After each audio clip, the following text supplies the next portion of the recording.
Good evening, everybody.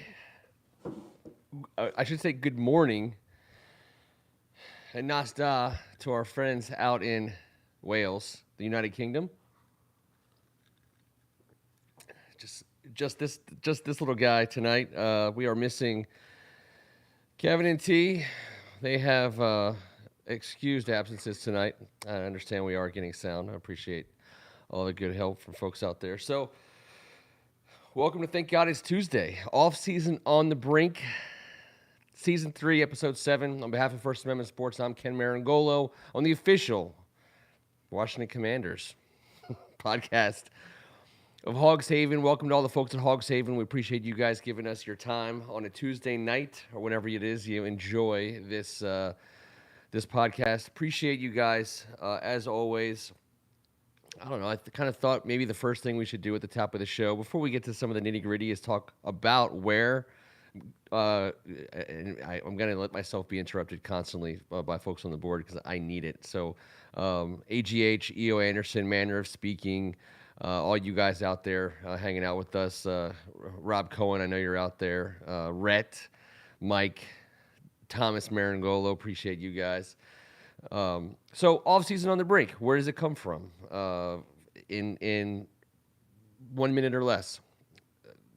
John Feinstein wrote a book called Season on the Brink about the Indiana Hoosiers college basketball team. I want to say it was like 1976.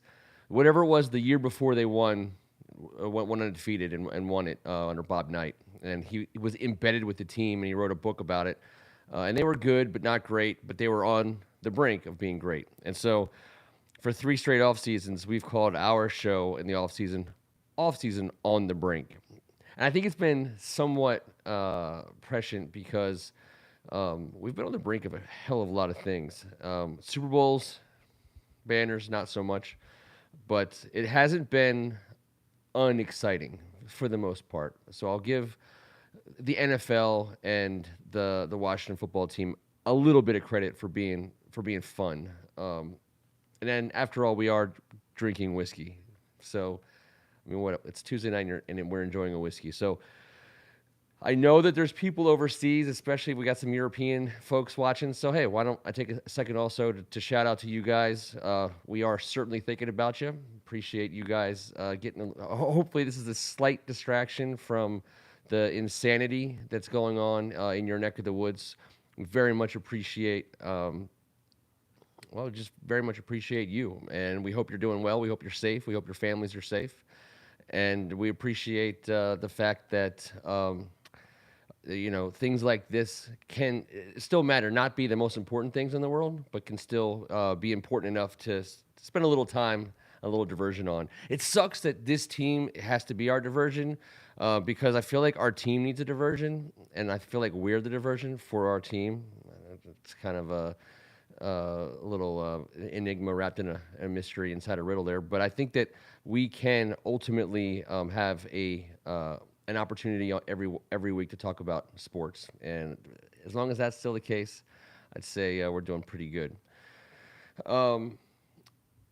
AGH, his wish list, I mean, Wilson's gone, obviously. Russell Wilson is now with the Denver Broncos.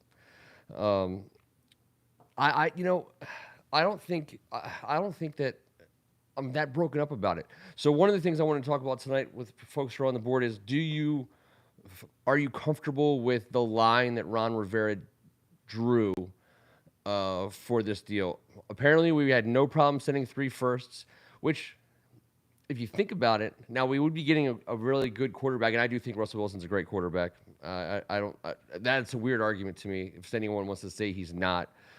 10 years, 9 Pro Bowls, a Super Bowl. He's accurate, he's strong, he's smart. He does everything way above average. He would be a hell of an upgrade for us. He's a good quarterback. That's not the argument. 3 firsts from us, that's got to be like one of the most appealing packages of firsts that there is. I mean, yes, Russell Wilson plays for us, but I mean, does that all of a sudden make those 3 firsts 25 and later? I don't know. Probably not.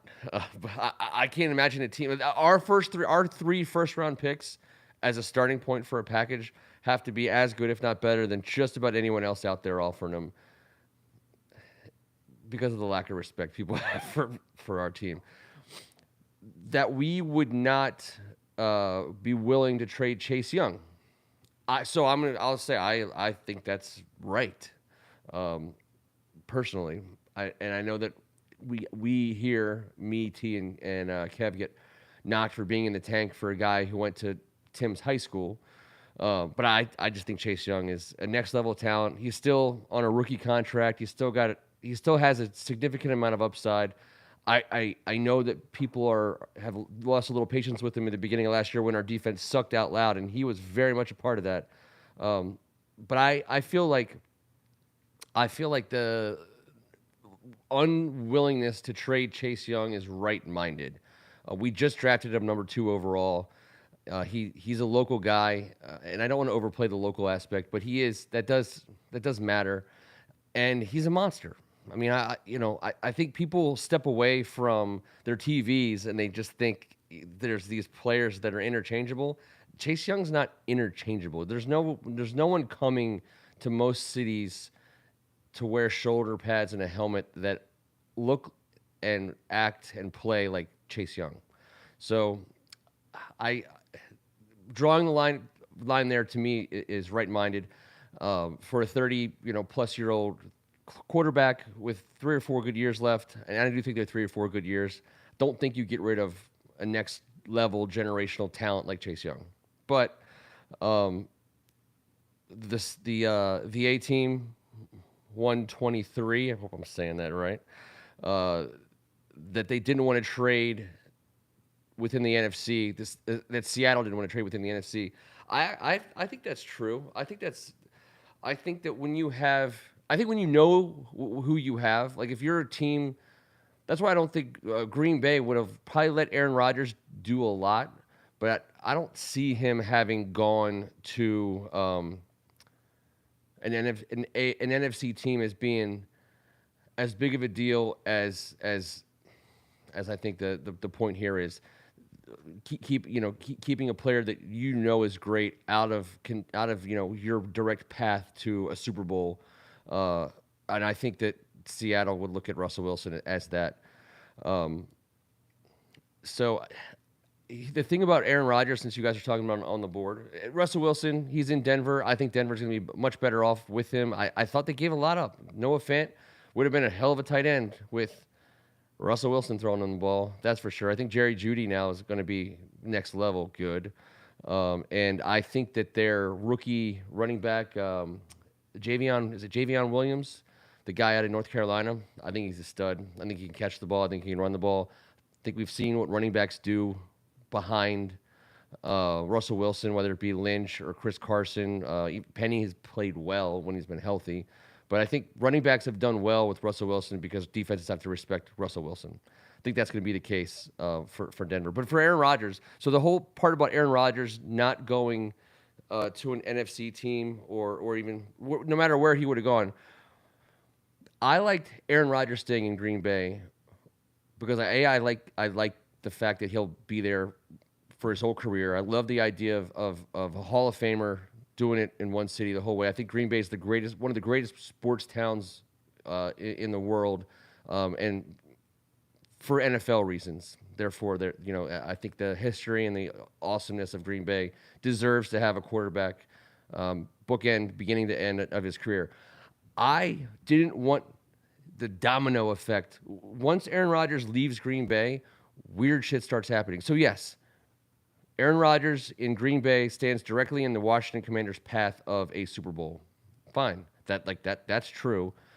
But I was worried that if he goes somewhere random, after he doesn't sign with Green Bay, then all of a sudden, where does he go? Who knows? That it sets things in motion, and then I think this weird stuff starts happening. People act irrationally. So when a guy like Aaron Rodgers becomes available, people act irrationally. Probably rightly so for a chance to get Aaron Rodgers on your team for 2 to 4 years. And it sets in motion this, so Aaron Rodgers gets to go wherever he wants, and he's going to take someone's job, and then that person gets to go wherever they want. if they're better than whoever has that job. I think the negative consequences for setting that wheel in motion for Washington to me are greater than leaving Aaron Rodgers alone in Green Bay. Maybe that's stupid. Probably a lot of stuff I say was stupid.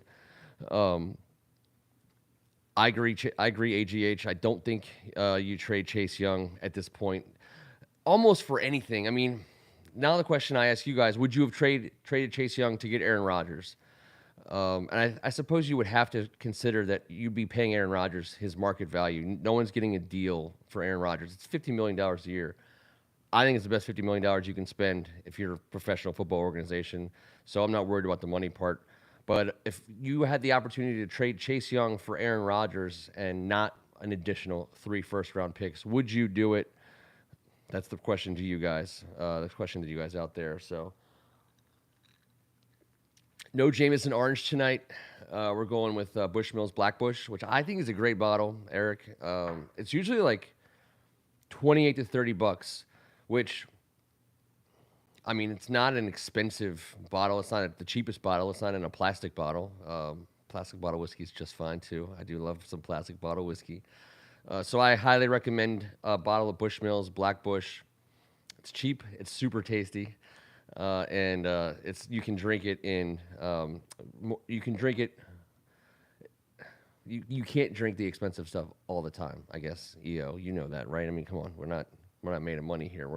I'm in a basement with a wooden bear, for God's sakes, next to me. For Watson, first of all, is it the A-Team 123? Shoot me straight on the pronunciation of your name. I want to call you out there. It's Theedum. I think it's the A-Team.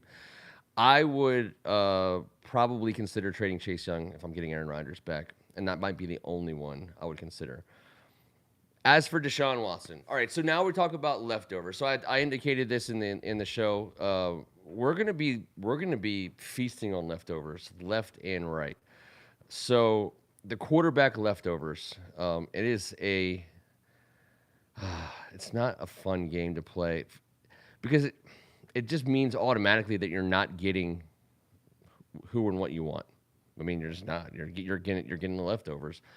So did we want Aaron Rodgers? Absolutely, we did. Did we want Russell Wilson? I think so. I think it's clear that we did. I think Ron Rivera wanted Russell Wilson. I don't think Aaron Rodgers was technically ever available. I think he was always going back to Green Bay at some point. I think once they decide to not just pay him $50 million, but also franchise tag Devontae Adams, he's staying in Green Bay, and they're going to be just fine. They're an automatic Super Bowl contender next year. The next tier down of quarterbacks, and Wilson and Rodgers are their own tier, plug and play franchise guys. I don't want to make this another quarterback show. We've been having nonstop quarterback shows, but I do want to ask you guys who on the for the leftovers is rises above like day old leftovers. I mean, who plays better than something you take out of the refrigerator and warm up, and throw it out on the field for 17 games. I think you're going to start to see a lot of push for Carr. I think. I mean, I could be wrong on that, but I think I still have no idea why Vegas would trade Carr. I look at his numbers. He's an above average quarterback. Unless they know something that they don't like, which makes me scared to death to go after him, they're going to ask for a lot and they're going to get a lot. And I don't understand why they would get rid of him. I think he's top half quarterback of the league. I think he's probably top 10. But the report of Mitchell Trubisky to the Giants to fight for a starting job with Daniel Jones, I love that story. I think it's amazing because I think the Giants are trash, right there with us, but worse. The New York Giants has proven itself to be one of the worst organizations in all of professional sports. And Mitchell Trubisky just sounds right as far as the quarterback for them. If we can't get a guy like Derek Carr, then it has to be. Then all of a sudden, we have to be waiting until April 1st for Deshaun Watson news. And I know it just sounds crazy that the organization that's currently being investigated by, I mean, God knows how many investigations are going on. I have no idea. I know Mary Jo White, our girl, the Mary Jo White fan club meeting right now, is involved in one investigation, and I'm convinced there's multiple investigations going on. The silence over the last 2 weeks, not just from out of the basement, but from Washington Commanders headquarters, is just absolutely deafening. I think they were desperate for Ron Rivera to have a chance at Russell Wilson. If we would have landed Russell Wilson today, I mean, I think you would have seen some pretty happy asshole owner antics today. So if they're going to go that route, if they need someone who's that talented who can step in right away, at this point it's Deshaun Watson. So April 1st, I think, is the day where we find out if there's criminal charges being levied against him. So again, ridiculous that the organization under investigation for a stupid amount of terribleness involving women is even considering bringing in Deshaun Watson is crazy. But like, what in the world is telling you that we wouldn't do it? Honestly, what about everything that we've ever done since Dan Snyder took over this team tells you that we wouldn't make a play for Deshaun Watson, other than Ron Rivera might not do it. You know, other than Ron Rivera might actually say, "All right, guys, like now we're just trolling the world. Like now we're totally like this is a joke, right? Like, and April 1st is a day for jokes. So maybe Ron Rivera does draw the line, but if he doesn't get criminally charged, we don't have our lawyer here, Tim Strachan. My lawyer isn't present, so I have to be careful what I say. But if he doesn't get criminally charged, I would bet dollars to donuts that every single one of those plaintiffs, or you know, whatever the legal term is, settles, right? And they get the best possible deal. You know, you wait until all that. You wait till you get to that point. The lawyers have all done their jobs. They've maintained the best possible option for them to get paid. They're going to get paid. And at what point in time I mean, the Houston Texans provided the non-disclosure agreements to these women, like at the time. Like it is oozing with just weirdness and terribleness. But the fact that we've never ever once stopped talking about Deshaun Watson being traded somewhere in the league since we've known about all of this tells me that the Watson career is going to be in full gear somewhere next fall. Dolphins are committed to a Tagovailoa. I believe that. I think that that's the way they're going to go, and that makes one less team that we would be bidding against. 25, 26 years old, cost controlled for a little while longer on a contract that looks kind of amazing in light of the one Aaron Rodgers and Patrick Mahomes just signed. And if you think it's crazy to compare Deshaun Watson to those guys, maybe so. Except if you actually look at the numbers and you see like what Deshaun Watson was doing, not just what he was doing at any given point in time, but the way his career was extending, and trending. So I think Deshaun Watson. I know, TM. I understand what you're saying. Culture has been our code word, or our hot button topic and issue, but someone's got to play quarterback, and at this point in time, who are we talking about? So Ron Rivera for 2 years has been building everything around the quarterback position and waiting to make a move. If it's not Deshaun Watson, and it already wasn't Aaron Rodgers and Russell Wilson, let me throw you some names: Kirk Cousins, Carson Wentz, Mitchell Trubisky, Tua Tagovailoa if he actually becomes available, Jameis Winston, Marcus Mariota, Teddy Bridgewater. None of them can carry Deshaun's jock. I mean, none of them are even remotely as talented. The only one of all of them, and I don't know if I said his name at the top, Jimmy Garoppolo. Jimmy Garoppolo is like the only one that you could credibly stand in front of a camera and talk into a microphone and say that you feel good about bringing a guy of his caliber in, because he's actually won. I mean, he hasn't done it like in the most sexy of ways, but he's been in winning locker rooms. He's a talented NFL quarterback, and he would be a hell of an upgrade for us.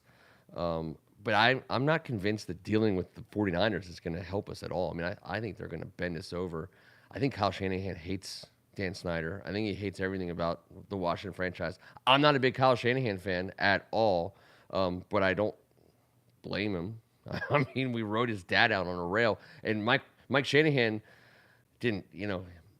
He got screwed by this front office in whatever iteration it was at any given time. They foisted players upon him. He wanted Kirk Cousins. Kirk Cousins would still be the quarterback here if it wasn't for us. If it wasn't for our own idiot terribleness. Jimmy G, Kirk Cousins. It's a great comp. I mean, but that's what I'm saying. Like I don't want Kirk Cousins back here, but we would be way better off if he had just stayed, and we didn't have to worry about quarterback, and we could have focused other things. We would have been better off. We could have had him at $19 million a year. We would just be coming off that contract, I believe, at $19-20 million a year if Bruce Allen had decided that he didn't want to go to war with Kirk Cousins. And Kirk's a weirdo, and so is Derek Carr for that matter, and so is Deshaun Watson. He's a freaking weirdo. These guys are weirdos, but they are excellent quarterbacks, and that's as long as they're not going to jail and not in legal trouble.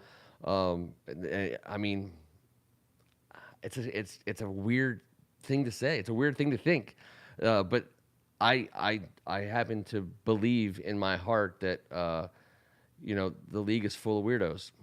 All professional sports is full of weirdos. These guys are like jillionaire. They don't live in the same world as us.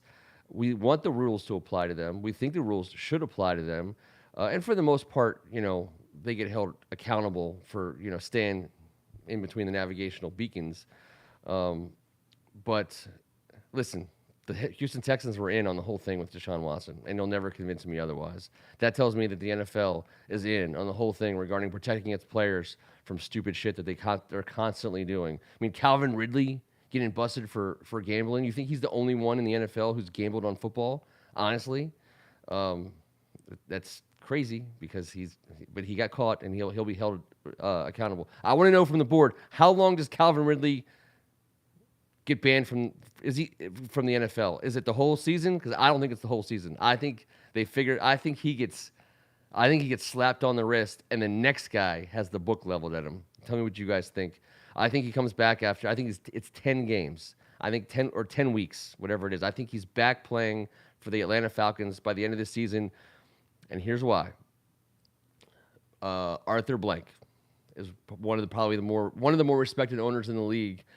And Matt Ryan is making $1 bajillion to play quarterback for them, and he is about to have to do it with only one wide receiver from last year's roster who was like a rookie named Frank Derby or Frank something or other. Some guy no one has ever heard of or known. It's going to be the only wide receiver that Matt Ryan, who's making probably like almost Aaron Rodgers money, is going to be having to throw the ball to this guy, and of course the tight end from Florida. But so they're not going to stick Arthur Blank. That's my belief. I think if it was a Washington receiver, I mean, you're talking about jail time. You're talking about going away and being locked up and having the key thrown away. But an Atlanta Falcon for Arthur Blank, he had personal issues. He self-reported. They're going to absolutely dress this up. 12, yeah, there you go. 8 weeks, 12 weeks, of course. But God help the next guy who gets caught gambling. Plus, don't you want to know what he bet on? God, I want to know exactly what his bets were. They said parlays, but that's more like degenerate gambling That's probably like the worst part of it, I guess. It's like if you're an NFL player and you're betting parlays, like you're trying too hard to not do something that you could actually profit from. Like I want to know, like if he bet on a team, like that's the kind of stuff I want to know. In fact, I think if the league's gonna, I think for the 12 weeks that he's off, he should be doing a gambling show on CBS or ESPN. Like just embrace the hypocrisy. Like just throw your arms all the way around it. Show up every Sunday and tell people how to bet and why you think they should bet that way. I don't know. I would listen. I would pay for that. That's the only betting service I would have ever paid for, and I would pay whatever they asked me to pay. Calvin Ridley tells me what to bet on Sundays because I think he's a pretty smart guy, and I don't think it was parlays. I think that's a joke that he was only betting parlays. That's the kind of stuff we do. The basement podcasters and folks like us, we bet parlays. There was the scratch off lottery tickets. He was not betting a parlay. He knew something and he put $1,500 down. And I want to know if he won. Do we even know if he won? I bet he won. All right. If we say anything that you like, we, as in me or anyone on the board, click on the thumbs up. It's like one click. It doesn't even matter. I should probably point out, I make $0 off of your likes and off of your dislikes. But I'm just saying, doesn't take anything. Just click on the thumb. If we don't say anything you like, don't click on the thumb. But make sure it's because of Kevin and T, not because of me. All right. I want to get away from quarterbacks. We've already done plenty of quarterback talk, and guess what? It is never, ever going to end. So let's transition from quarterbacks. I gotta be careful how I use that word these days. The idea that if we don't get a quarterback in free agency, I'm gonna make the argument that we shouldn't draft one in the first round because at number 11, I think this particular draft, the strength of this draft obviously isn't quarterbacks. I think the strength is at number 11. The strength is a skill player that's going to be either the first or second best player at that position, right? So. Like, easily the best wide receiver could be available for us at number 11. I don't know who you think that wide receiver is. Are you a Garrett Wilson guy? Are you a Jameson Williams guy? Are you Traylon Burks guy? Give me some more names. I don't know if you want to get away from that. I think that there's a argument to be made that if you have Terry McLaurin, and who knows what we have in Curtis Samuel. I like Curtis Samuel. I think he's going to be great. He hasn't done it yet, and it's getting to be a very hard argument to make around these parts supporting Curtis Samuel. But I do think he's a very good player. I think Scott Turner knows how to use him. I say that with zero evidence in burgundy and gold. I think you have the opportunity to get potentially the best wide receiver in this draft. I think you have the potential opportunity to get the best linebacker in this draft. So let's talk Nakobe Dean, right? So let's not just say LB1 in this draft. Nakobe Dean, any takers? Anyone out there thinking this is the time to double down on our defense? Anyone out there? I say yes. So if I'm not drafting a quarterback at number 11, I'm getting super comfy with the idea of Nakobe Dean at number 11. I just am. Would I consider Tyler Linderbaum at number 11? I would. I don't think he's there at number 11. I think he's fallen into like the mid-teens to low 20s everywhere on everyone's mock drafts. I don't buy it. I think Tyler Linderbaum goes ahead of 11. I think he might be one of the best offensive line prospects at the position that I've been wanting for years. But Chase Roullier is under contract, and the Commanders organization loves him. So maybe not the opportunity to take Tyler Linderbaum. Save that for another show. Nakobe Dean. I love that people on the board are getting excited about this. And Eric, corner. I'm focusing on the linebacker right now. Absolutely. There's like 4 cornerbacks who could legitimately go at number 11 and start for us on day one, and we'd be super excited about it. I think, I think you hit on it. Those are my two positions. I think those are the positions we go after because here's why. Also, I think there's a quarterback in the second round that we could draft that we'll be just as happy with.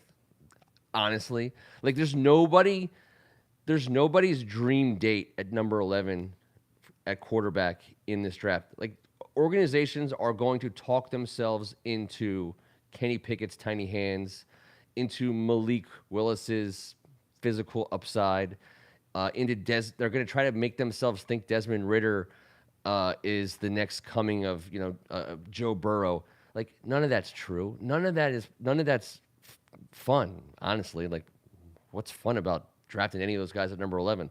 Like you just know that Taylor Heineke's still going to be your starter if you draft any of those guys, and you have no idea if any of those guys are even close to being franchise guys. So don't take them in the first round when you can take the best corner or the best linebacker.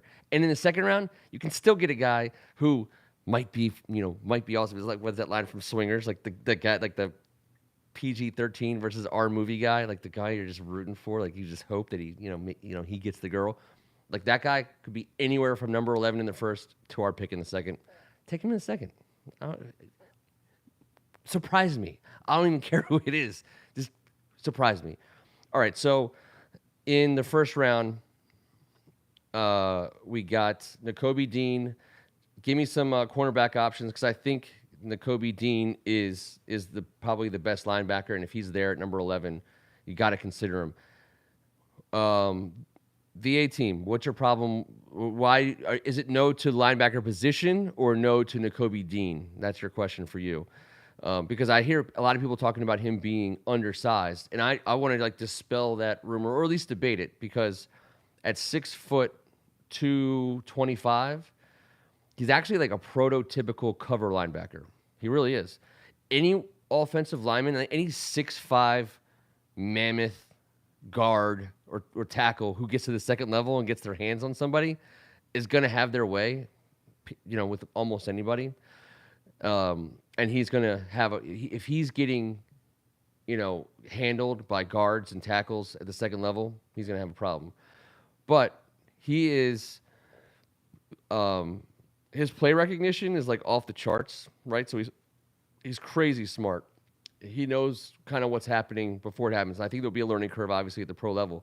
But remember, he's been playing professional football at the college level for a couple years now. He is the reason why I love him, and I don't think I think Jamin Davis continues to be a star. Could be playing right next to him. At a different spot. He was learning 3 different spots this year. Jamin Davis was so. We're not. This isn't making Jamin Davis a relic. It's not putting him on the shelf at all. I think an investment in Nakobe Dean is an investment in Jamin Davis. So I'll throw that out there. Nakobe Dean is a guy who recognizes plays right away and then reacts super fast. Like that is not the case for a lot of linebackers, from college to pros. I think he projects because of his intelligence. He's a hitter, obviously, but he's not like a LeVar Arrington, knock yourself out of the game, physical guy. He's just a physical linebacker who knows how to tackle, and he can cover. So you can't play defense. Tell me if you guys remember this scene, trying to play defense in this league without being able to cover, inside routes from tight ends, specifically from tight ends. You either are going to ask your strong safety or a safety to make that to cover that assignment, or a coverage linebacker. Now, there's plenty of tight ends in this league who you can't cover with either. I get it. Matchup issues are going to happen, but we tried Landon Collins and that didn't work. I think if we have a coverage linebacker like Nakobe Dean, I think that starts to change things, for us in terms of, the ability to execute the scheme that Jack Del Rio, ultimately wants to run. Bobby Wagner just released by Seattle. John Tier, I love Bobby Wagner. I mean, he's borderline Hall of Famer, right? I mean, he's up there in terms of all time awesomeness.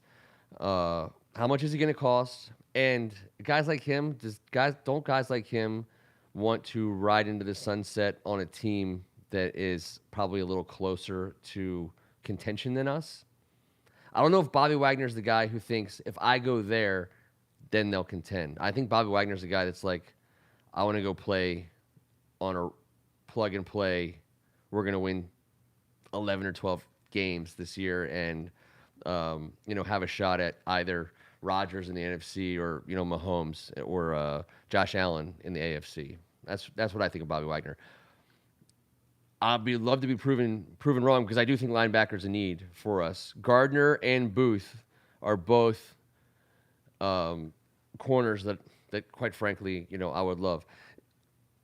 So I guess I'm not seeing necessarily from the board a preference of if you had to pick corner or linebacker, forget about wide receiver, forget about quarterback, forget about O-line. If you had to go corner or linebacker in the first round,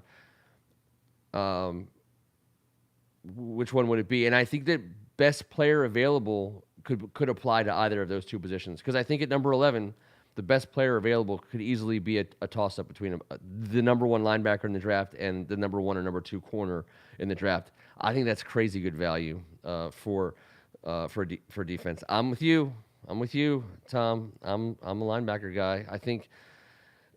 So how about this? Our head coach and our defensive coordinator are former NFL linebackers, and they both played for pretty damn good defenses. I don't think that as much as I know that Ron Rivera wants a quarterback or needs a quarterback, I think to him the quarterback of his team, the quarterback of a Ron Rivera team, and maybe even the quarterback of a Jack Del Rio team, I think is the linebacker, is the middle linebacker. That's the mentality that he wants, that he's been trying to get for the last 2 years. So I think linebacker is the quarterback of the team when the head coach is Ron Rivera. And I'm telling you right now, if the best linebacker is available at number 11, think about the last few years when we talk about like the best linebackers that were in the draft. I mean, like just last year alone, I think Micah Parsons went right around there somewhere, right? I mean, he went to Dallas. Correct me if I'm wrong, somewhere around 10-ish. If you have, I know we just drafted Jamin Davis. And I'm responding to the A team here on the board. How do I answer the we just drafted Jamin Davis? How can you justify a second straight year drafting a linebacker in the first round? I totally get it, but I would argue that we're a defense first team because we have to be because our offense, our defense has to be good, and we're a defensive head coach with an assistant head coach who's a defensive minded guy. You don't just play one linebacker. And I think we've been playing journeyman at the other spots. I think that you're going to have Cole Holcomb, Jamin Davis, and if you added Nakobe Dean to that, I think they'd figure out a way to get those three guys on the field all at the same time. And I think that would make us better. Honestly, I do. And I think it would make Jamin Davis better. I think there's things he can do that are probably better for him than playing, right in the middle. I think Nakobe Dean might be more natural and at ease there. It's the same reason why, I mean, you got to play more than one linebacker. So just because you drafted one in the first round doesn't mean you can't draft another in the first round because they can both play. And if if Jamin Davis pans out, which he still needs to do, he's not a bust yet, but if he pans out, hey, good thinking, manner speaking, because I'm thinking the same thing. If Jamin Davis does pan out, it will be because of a guy like Nakobe Dean, I believe. I think I said it before. An investment in a guy like Nakobe Dean is an investment in Jamin Davis. So that would be my argument there, the A team. But I totally respect if you're just, you want to address another spot on the field. I think that's fair. I'd probably go corner over offensive line. But at the end of the day, if we drafted our offensive lineman at number 11, man, I would not be. It would not break my heart at all because you need those two. And you need the best ones you can get. And this draft has, I'd say, 4 or 5, game-changing offensive linemen. I just think they're all going to be drafted before we get to a number 11. This is going to be a weird draft because you're probably not talking about any quarterbacks going before number 11 overall. So, and if they do, someone's going to be trading up because, like I said before, you're going to have some general manager in the league trying to act like he's the smartest guy in the room, trying to outsmart everybody because he thinks Matt Corral or God, someone's going to trade up for like Howell or Ritter. It's going to be stupid. Someone's going to act totally irrationally. And, I mean, hello, Mitchell Trubisky? Anybody?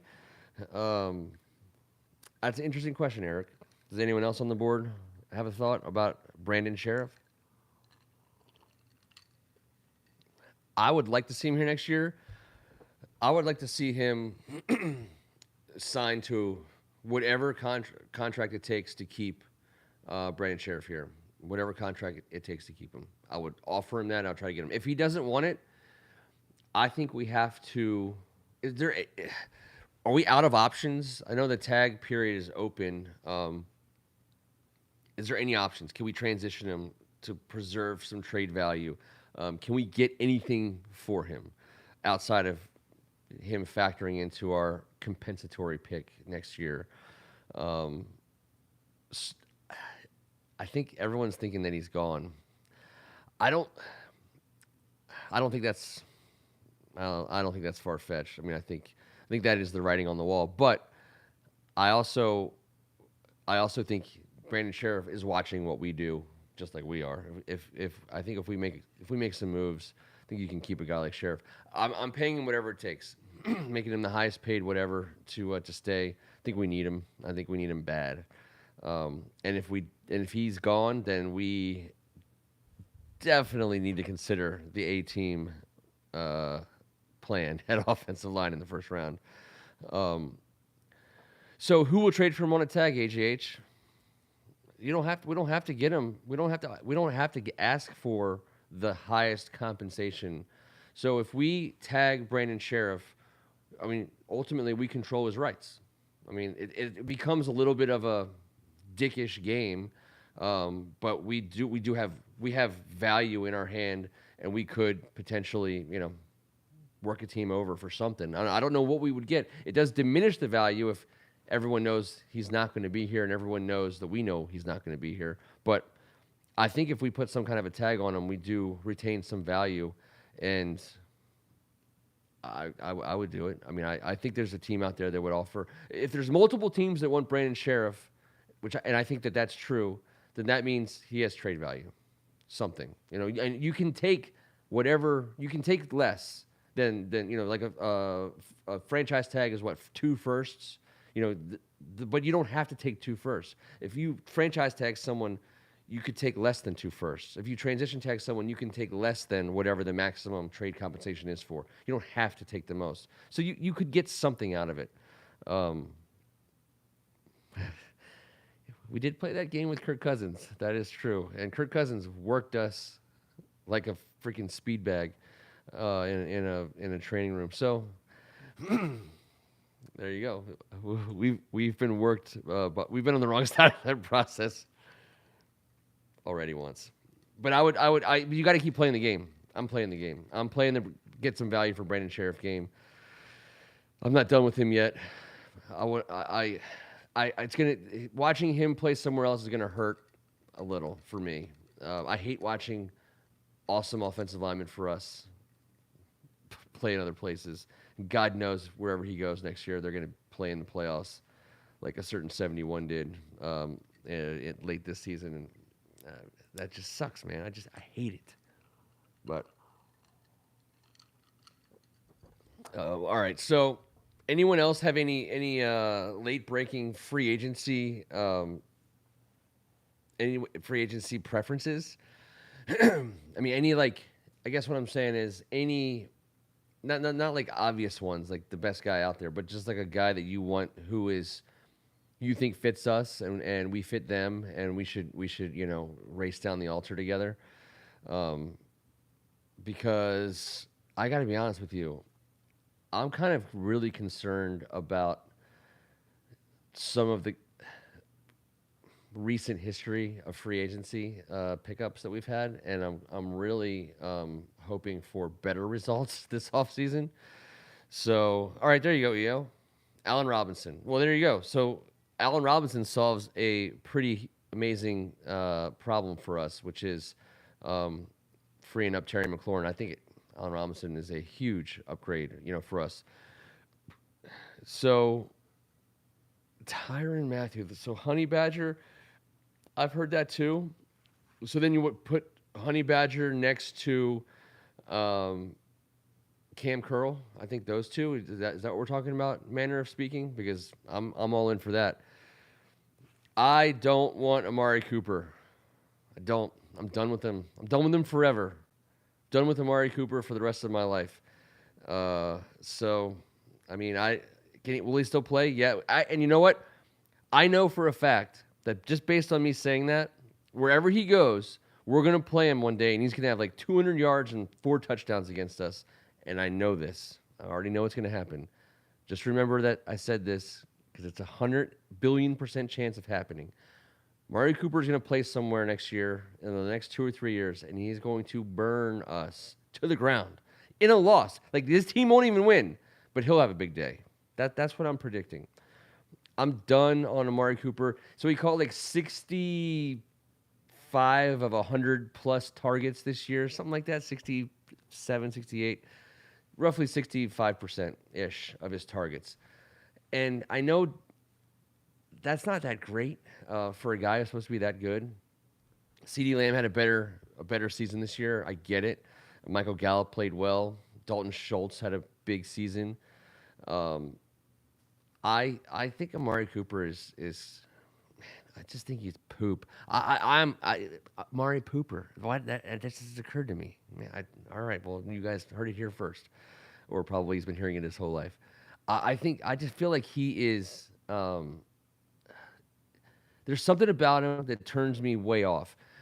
I think he's got. So I think I wanted Kenny Galladay as a free agent before he signed with the Giants. Thought he was next level because he was, and Amari Cooper for a while was next level, but I've had a chance to watch Kenny Galladay up close and personal now, and especially more so with the Giants, and I see something very similar between Kenny Galladay and Amari Cooper, and I know these aren't the only two guys.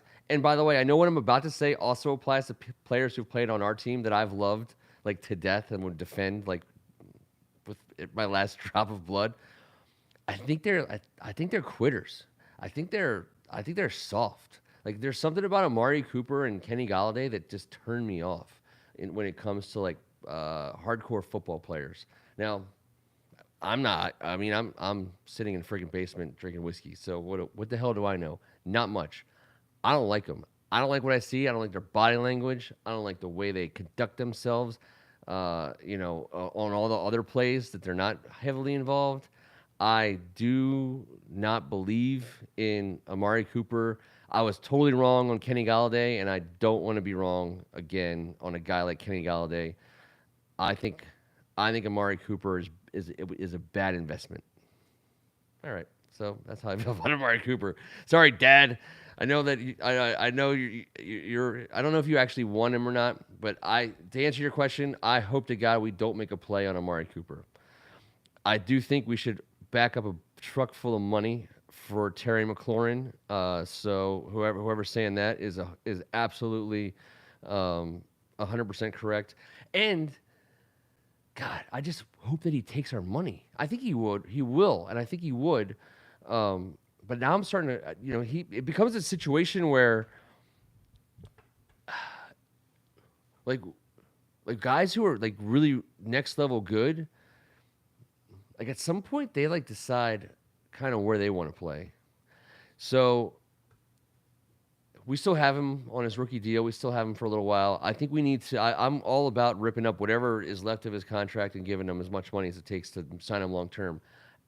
I think he would stay here. I think he likes. First of all, I know he loves Ron Rivera. See, this is the one thing that changes the calculus of what I just said. Like Terry McLaurin loves Ron Rivera. How do I know that? Terry McLaurin was hurt badly, like high ankle sprain.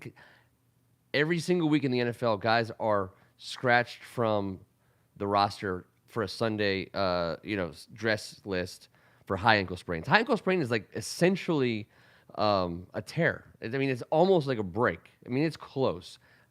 It's like the dumbest wording of an injury ever because high ankle sprain sometimes can be like very, very serious. 4, 6, 8 weeks out of off your legs. Terry McLaurin said, and I quote loosely. I think if you're holding a glass of whiskey, you can quote loosely. He's like, "How do I sit out? How do I sit out? How do I not play football when my coach is getting chemotherapy, and needs help standing, for games? Like, how do I quit? Like, why in the world? Like, his respect level for Ron Rivera is so through the roof that I think he would, he would stay here for Ron Rivera. Caviar once, manner of speaking, that's one want. That's two. With Brandon Sheriff, that's two. And I guess I am suggesting paying through the nose for the guard. Terry McLaurin, number one. Brandon Sheriff, not number two. Brandon Sheriff below number two.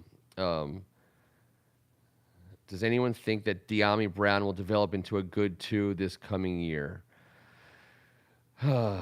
Yeah, I do. I think De'Ami Brown developed into a serviceable starting wide receiver at the end of this year. I think that he did all the things that you ask a guy to do, like play special teams, which he did, and he excelled because he's a crazy good athlete. But earlier in the season, I don't know if it was tentativeness or a lack of ability to just run a professional route the way like you're supposed to in the NFL level. But by the end of the season, he was open, and Heineke was finding him. So I think that De'Ami Brown is a guy who's he's gonna be on the field. So if we get Allen Robinson, let's say we got Allen Robinson, and you have Terry McLaurin, Allen Robinson, those two are locked in as your 1 and 2. 1 and 1A, really, at that point in time. Those are two number one wide receivers in the league. And then you had De'Ami Brown and Curtis Samuel as your 3 and 4. I know we have other guys that we like, but those 4 wide receivers would be about as good of a wide receiver foursome as we've seen in Washington. And I'm trying to, tell me when, since the posse, tell me when we've had a better group of wide receivers. I struggle to think of it. I'm sure if Kevin was here, he'd give us some Albert Connell, maybe a little Ricky Skaggs action. Maybe I don't know, maybe a little Darnarian McCants. I know, I love these guys too. These are the kind of guys we've been throwing out on the field for the last 25 years. Cam Sims, EO, he deserves a roster spot. I mean, hands down, needs to be on this team. So that's 5. I'm okay with Cam Sims being on the team. But I mean, if you sign Allen Robinson, Cam Sims he's gonna lose some touches. He's gonna lose some snaps. And I think Cam Sims and De'Ami Brown are gonna be fighting it out in camp, not for a roster spot, but for reps on Sunday. And I think De'Ami Brown is Djax, Deshaun Jackson, Pierre Garçon, and Jamison Crowder. I'll go along with that. That's actually, it's nowhere near as good as McLaurin, Allen Robinson, De'Ami Brown, and Curtis Samuel. But the posse's posse. There's nothing better than the posse. In for our money, obviously. I just decided so JT, you took the words right out of my mouth. So now we're talking about who's number 6. Adam Humphrey. No, Adam Humphrey deserves, if he wants to come back and fight for a roster spot, I love the fact that he would. DeAndre Carter. Has DeAndre Carter done enough to be a lock on our team in 22? I think the answer is yes. I think he absolutely has. First of all, I think he's a lock to be our return man. I think that's a spot you just pencil him in at. But if DeAndre Carter isn't a lock on this team, I don't know who is. he did everything for us down the stretch, and he did it pretty well. He had one catch that he didn't make when we needed it. But other than that, DeAndre Carter is a lock, and he deserves to be back on this team. And also, he doesn't cost a lot of money, and he's a program guy. Like Ron Rivera loves him, and the team loves him, and he's you got to have guys who want to who are never ever going to stop fighting with a chip on their shoulder. DeAndre Carter's that guy. Dax Milne, I don't know. I don't think Dax Milne. I mean, if Dax Milne is fighting for a number 7 spot or a practice squad spot, so be it. I mean, I think that Dax Milne has an opportunity to fight for a spot. I mean, it's March, so a lot of stuff has to happen between now and then, and we've already penciled in Allen Robinson in our starting lineup. So, but I would put Curtis Samuel, De'Ami Brown, and Cam Sims above Dax Milne. I think JT saying Milne is still eligible for the practice squad. Hold on, I want to go see what JT. You said something about the transition tag. Problem with the transition tag is that he can negotiate with other teams, and we have a chance to match. But if we don't match, we get no compensation besides the comp pick. Understood, but to me, that's still better than nothing. I like a free look, a free market-based look. And guess what? If we and here's what I would say to that, JT. I want to pay Brandon Sheriff to be a player on our team for next year and year about. I want that. If the player doesn't want that, they have two options. This is a great conversation, I think, for the offseason on the Brink, basement conversation. Poison pills in NFL contracts, right? We've done it before. Demetrius, damn it, it's a cornerback for the Rams. We tried this on. It happens every year. So you put a clause in the contract that the matching team can't match, right? So by the point in time so Brandon Sheriff's agent negotiates with another team, and the other team puts something in. It's says we're going to give you whatever the average annual per year is, but they front load it so that it wouldn't fit under our salary cap, right? Or they guarantee a certain part that would bust our cap number, so they can poison pill us on an offer that we can't match. So that could happen.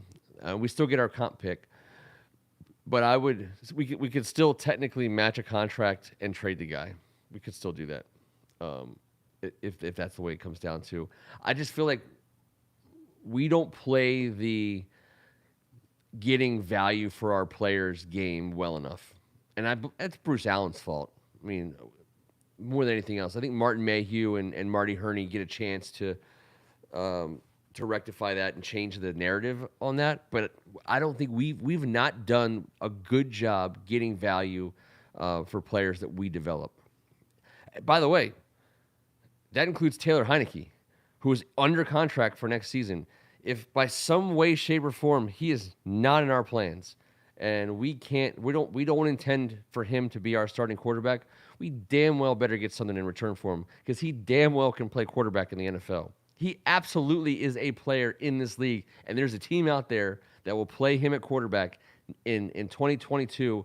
If we don't, I guarantee you that's a bet Calvin Ridley would 100% sign up for. I promise you. Taylor Heineke has value. If we don't get value in return for Taylor Heineke, that is the difference between shitty front offices and front offices that understand how the league works.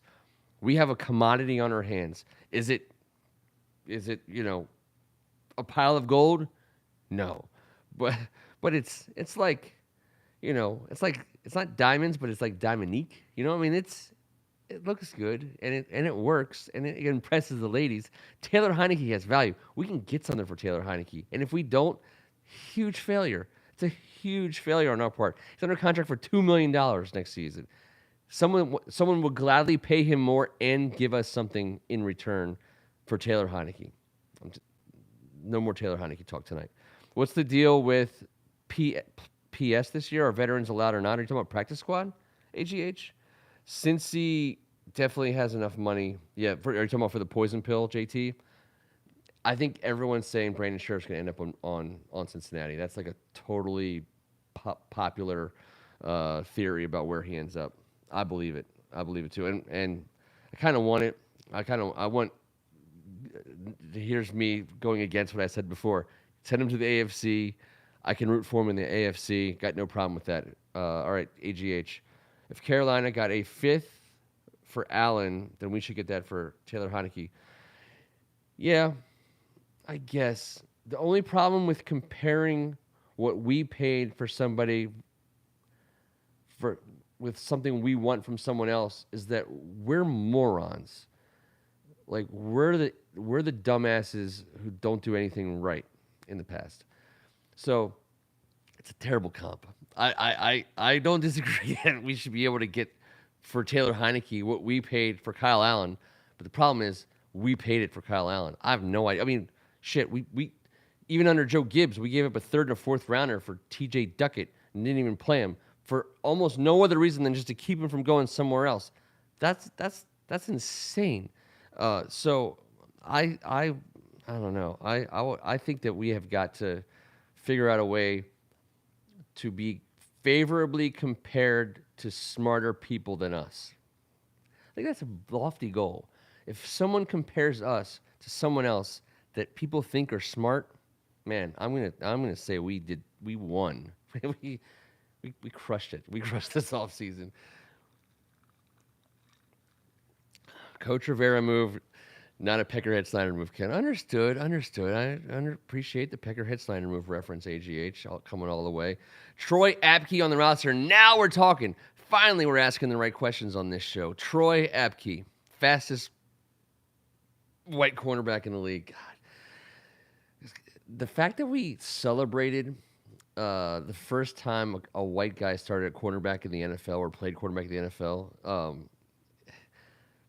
I mean, it's something. I think Troy Apke is a bubble guy coming back, and here's why. Because anytime you have a guy who, I think he is a free agent, JT. Anytime you have a guy who's kind of like on the fringe because he doesn't do, like he doesn't, he can't mix in and be a real huge contributor at a defensive position. You don't have a lot of room for special teams specialization guys.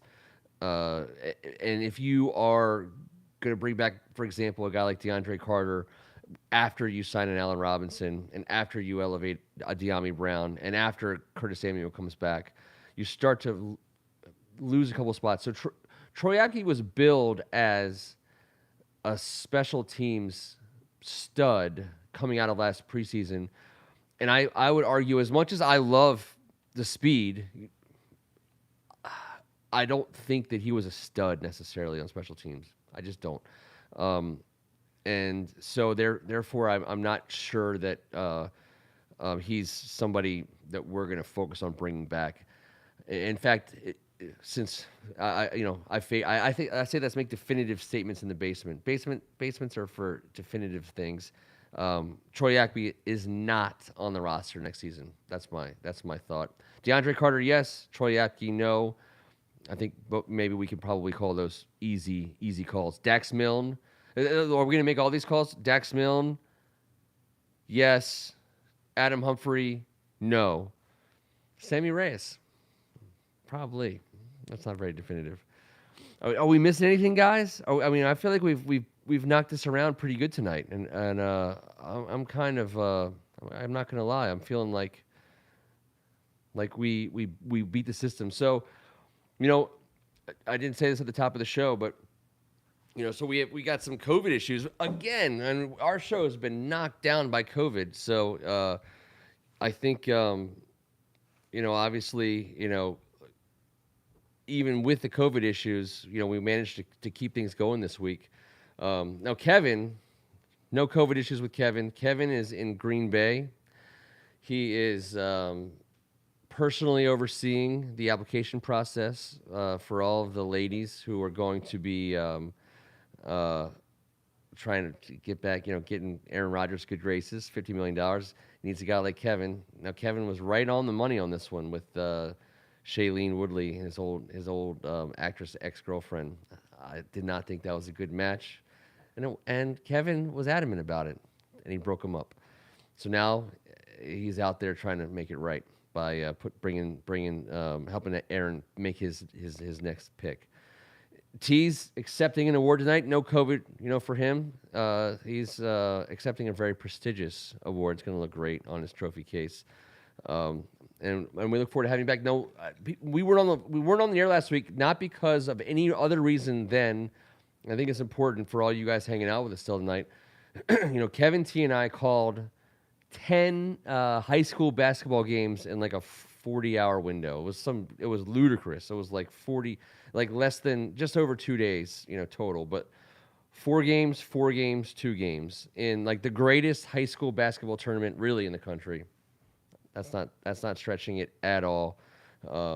So please, if you have a chance, First Amendment Sports, 1AS Live, you can still go get it. I appreciate if you guys aren't interested in high school basketball, no worries. But it is the greatest high school basketball on the planet, and a lot of guys are, we covered a lot of guys who won't just be playing, Power 5, big-time D1 ball next year.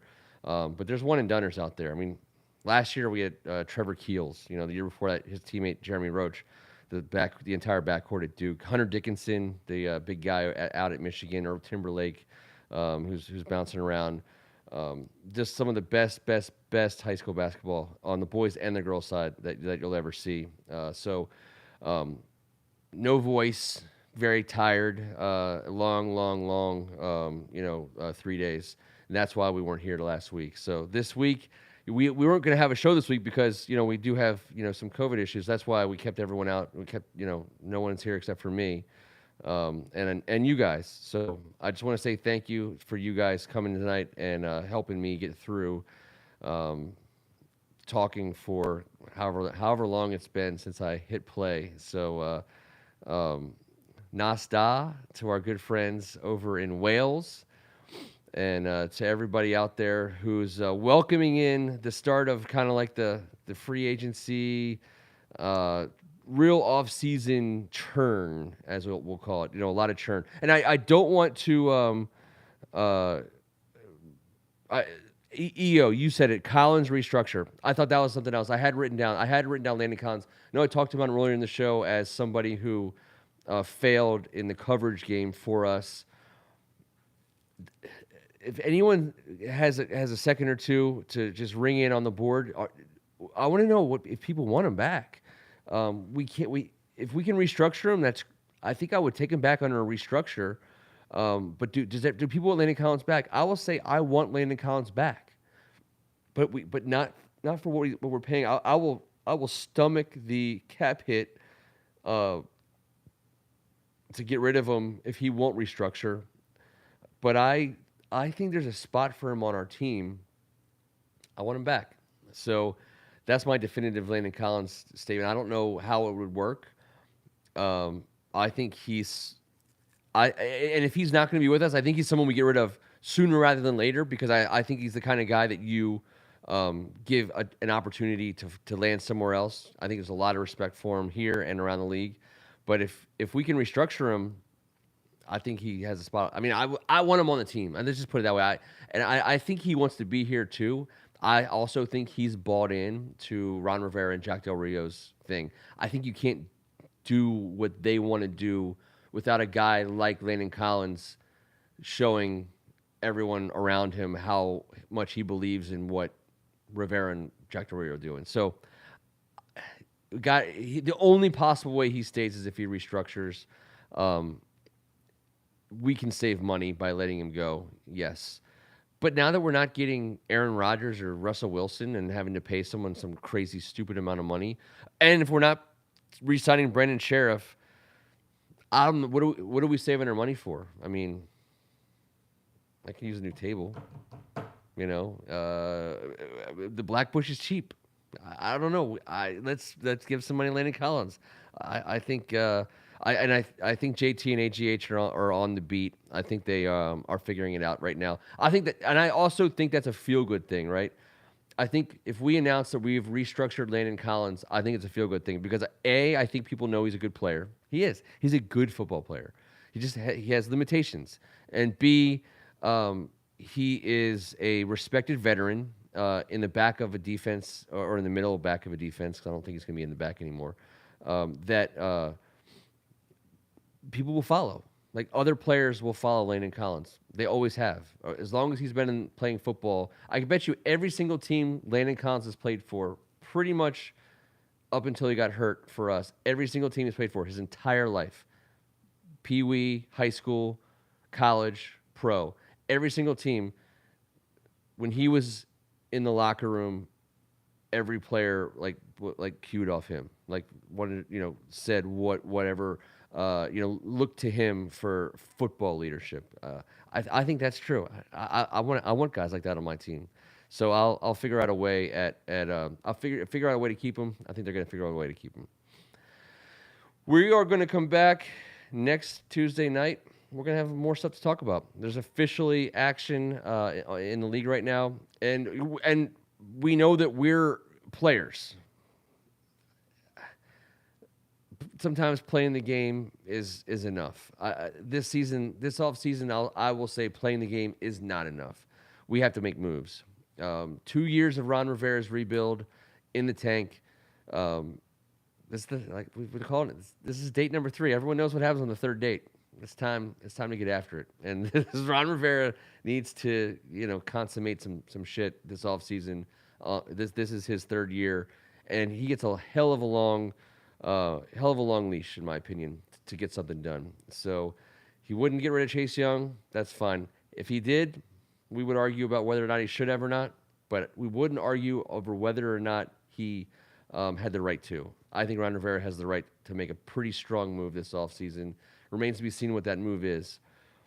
Between now and next Tuesday night, we will get through the tampering period. I always love our tampering show. JT just reminded me we have a tampering show still to come, I believe, don't we, JT? We do like to tamper, so let's do some tampering.